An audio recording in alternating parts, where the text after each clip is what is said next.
Hi, happy Thanksgiving.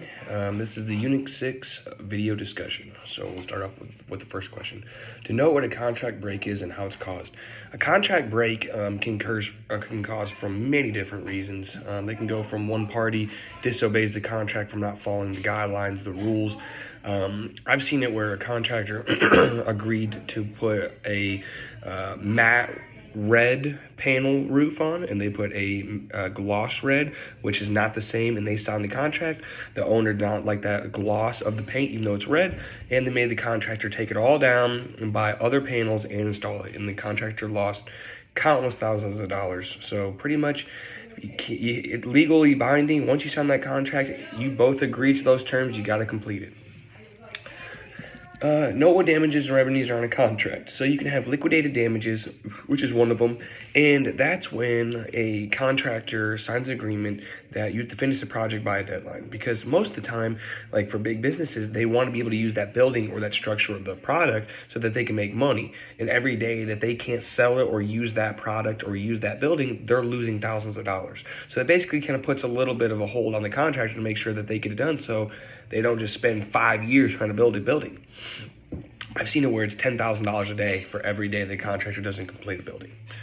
And then you can do restitution, and then a recession, reformation, and specific performance.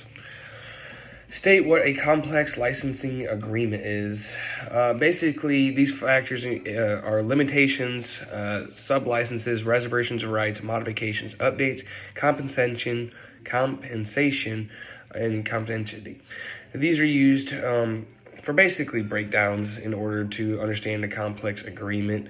You really got to know what's going on in the contract, because there can always be updates, mostly in the law-wise. If law gets changed where it could void your contract, just like it could be like marijuana or gun rights or whatever. Those are just a way that you need complexity can change in a contract. Discuss the various steps of contract process from drafting, negotiating, final. So pretty much, yeah, you can have two different types of contracts. You can have one's a verbal or one's written. Written ones are way more binding and it can be legally held, just because he said for word, it just doesn't hold up in the court of law. It has to be written or typed or whatever, and then signed and go then to the court of law to get legally binding. You first got to come up with what's the right contract for you guys to even come up with. There's millions of different contracts. Most of the time you got to take a contract that you've already seen or used in the past that's pretty close to what you want, and then you change it, and then you submit it to the other party, let them review it, make sure everything, they might need to add something, then they send it back to their client. So once they both agree, yep, this contract's perfect for both parties, they both sign it, they both have to hold their part of the end up. Just kind of like if you buy a car, you got to pay for it every month until you pay the car off, and then once you pay the car off, you get the full title, and the title's only in your name, and you won't see a lender's name on the title. So it's kind of like you held up to the contract.